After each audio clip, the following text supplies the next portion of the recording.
driving. Hope comes and stops us in our tracks. Bravely we prove in our striving, trudging together each day. Where there's a will, there's a way.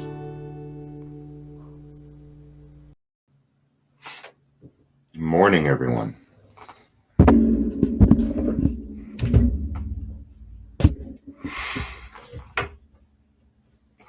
What I keep forgetting. I don't keep forgetting to do it. It's just, I was sharing to a couple of groups, but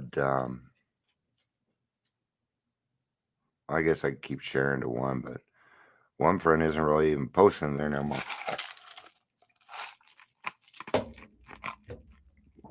I kind of work back and forth.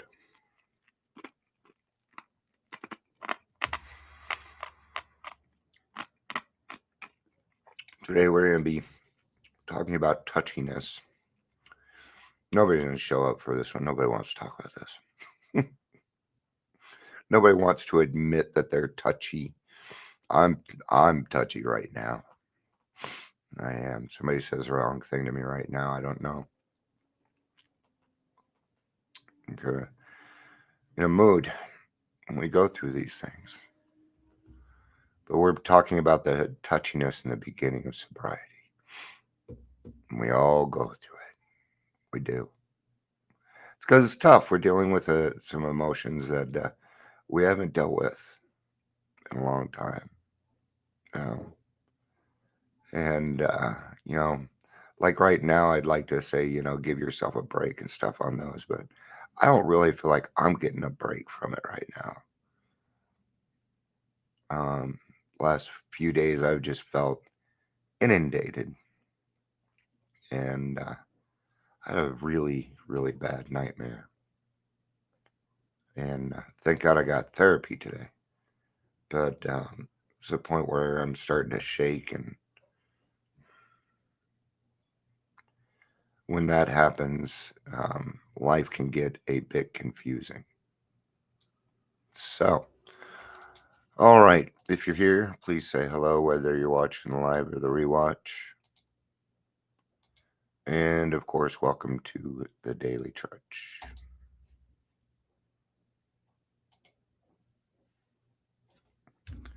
Since it doesn't look like we're really getting anybody, I'm just going to go ahead and read it and do a little bit of talking on it and call it. So,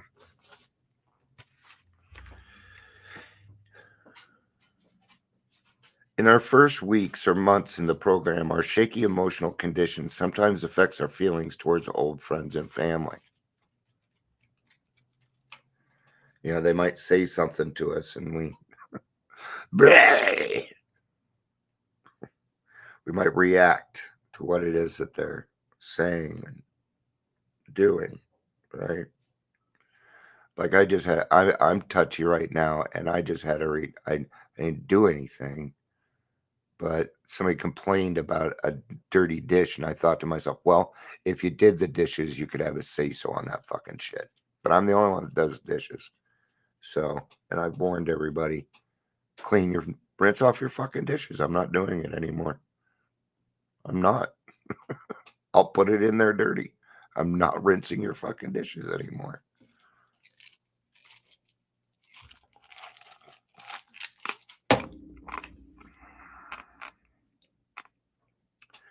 For many of us, these relationships heal quickly in the initial stages of our recovery. For others, a time of touchiness seems to persist now that we're no longer drinking or using other chemicals. We have to sort out our feelings about spouses, children, relatives, employees, fellow workers, and even neighbors. Experience in the program over the years has taught me that we should avoid making important decisions early in recovery, especially emotionally charged decisions about people. Am I becoming better equipped to relate maturely to other people? So one of the big things that we talk about, hey, good morning, Ingrid, good to see you. One of the big things that we talk about is no major changes in the first year. And I'd have to say the biggest one Sorry about that. I didn't sleep very well last night. I was in bed for 12 hours and I didn't sleep worth shit.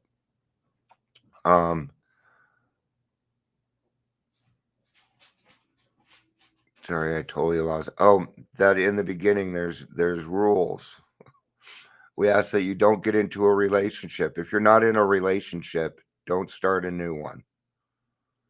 Okay? I know you think you love her. I know you think you love him, but you don't even know what love is yet, let alone how to work with it maturely. See, we still have to grow up when it comes to love. And that's why we're so touchy. We don't know how to handle it. I didn't know how to handle it in the beginning. I was just touchy, and you didn't say the wrong thing to me in the beginning. um I don't know. That's sort of like walking on eggshells, and that's not very fair to the rest of the family, I don't think. But it is what it is. It is how it works. Good morning, Jill. It's good to see you. Um, so in the beginning, we are going to be very, very touchy. I know I was. Um, and that doesn't always go away. Like I said, I'm feeling very touchy today. Say the wrong thing to me today, I'm likely to. So I'm glad I have therapy at 11 so that I can get off my chest when I need to get off my chest. Um, so what are what are we going to do in those situations? Well, avoid being a dick. So I don't know. Try not to take it out on other people, even though you're going through something. Um, it's always hard because you feel like you need the attention from other people when really you've got to solve this stuff inwardly. Okay. Now, that doesn't mean you have to do it alone, but it is important that we recognize our own problems and that we work through them.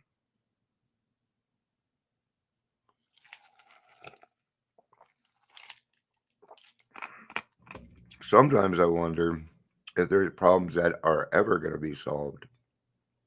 Um, for me right now, I'm upset at the fact that these nightmares just don't ever go away. And there was no reason for me to have this nightmare I had last night. There wasn't. There was not. So we have a lot of feelings we don't know how to control. So what do we do mostly in the beginning? Well, we keep our mouths shut. 90% of what we do in the beginning is keeping our mouth shut because a lot of times we feel like what's going to come out of our mouth is probably going to be mean or crude or rude. Jill says, I am feeling touchy today as well. Love and tolerance of others is our code. God will guide us all. Yeah, he's got me to a insane attack. It's a joke. God wouldn't do that. That's it. And I think that's another thing. I think we tend to yell at God for things that he didn't do to us. Like this morning, I got pretty mad at him. Not to a point where I'm not talking to God and we're arguing. Just what the fuck, dude? Well, it makes me wonder if the work that I'm doing is, it is working because there's been progress. So I have to remember to text Chris after this. Text Chris, because I was going to go to the noon meeting today down at PPC, but I have therapy, so I'm going to go down on Monday. Actually, I was thinking, oh, I can't do it Saturday. So I think I'm going to go down there on. Good to see you. Welcome. So yes, I will let Chris know that because he's kind of anticipating me today. And that'll be cool. I haven't been to PPC in a while. I'm going. I'll be there on Monday. So, let's see what else the book has to say here, or the reading. May God help me through the edginess, the confusions of refeeling and rethinking my relationships, the getting it all together stages of my recovery. May not rush into new relationships or new situations that demand an investment of my emotions. Not yet. Okay. Today I'll remember no entangling alliances too soon. I'm going to tell you something that I think there's a mistake that some people do make, even though there's a balance in there where people get too close to their sponsors too quickly. You've got to put up some boundaries. Okay. You got to let it take time. You cannot be their best friend. I am not. That is a different relationship to me. Okay, this is just how I do it in my experience. That doesn't mean that's how it works. Okay, this is not a the rock solid. This is just how I see it and how it's worked for me.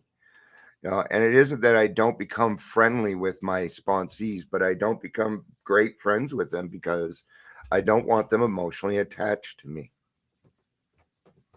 That is a mistake that a lot of people make. Oh, I love my sponsors. They're always there for me. Yeah, but they're always telling you what to do. And then you come, yeah. This is the way I see it. If you're complaining about your sponsor, you need a new one. You just do. Because none of that stuff happened between me and my sponsor. And none of that stuff has happened between me and my sponsees. There has not been a one thing about this or that or being disruptive. No. Not that I'm aware of. And I would hope my sponsees know me well enough that if we're going a direction that they feel is wrong, that they can say something to me. Okay. But really, I let them pick the direction that we're going. A lot of times I let them pick the speed. See, that allows them, they think they're picking the speed, but it's God actually doing it. But it gives them a sense of control of their own recovery. Even when you have a sense of control, that's a bad way to put it. You become more neutral. That's what I was looking for. We become more neutral with those things.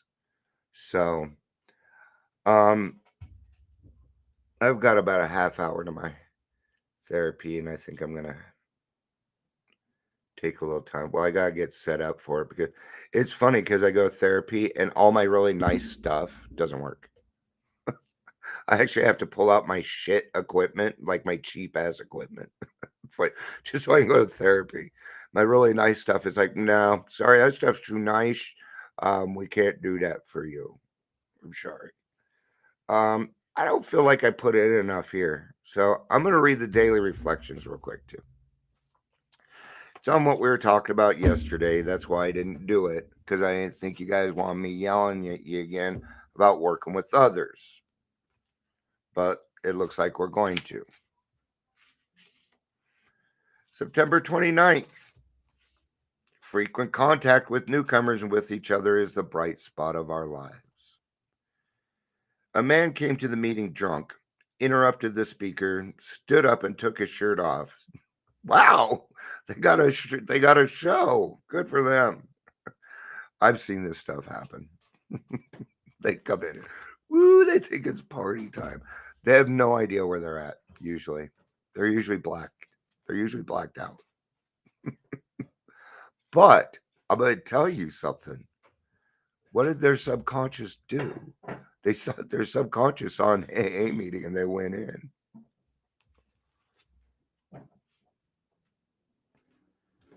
Demanded to talk and eventually called the group's secretary an unquotable name and walked out. I was glad he was there. Once again, I saw what I had been like. Yeah, but for the grace of God go I. But I also saw what I still am and what I still could be.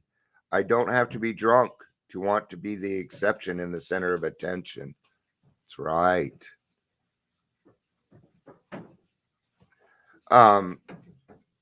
think of it this way. Say your alcoholism needs to be interrupted. Okay. It needs to be interrupted. Okay. You do not need alcohol in you in order for alcoholism to progress. You just not need to do anything about it. If you don't do anything about arresting it, your disease still progresses. It does, unless you do something. You ever seen a dry drunk? I know you have. I know you have. We see them every day in the meetings. They're the people that yell how grateful they are. They pound on the table. I'm so fucking grateful. I don't do that because it shakes everything. Dogs run.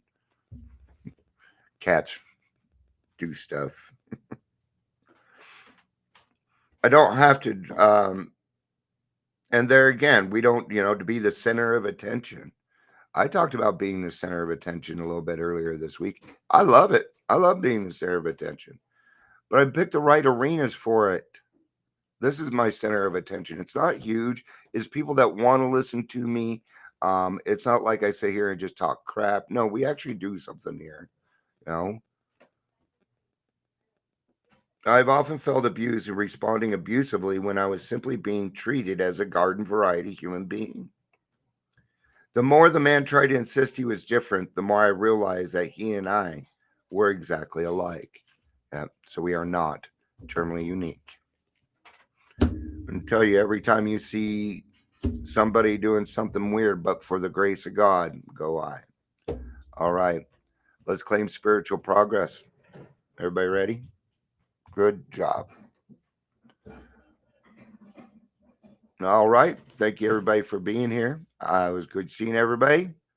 I love you. Peace out and have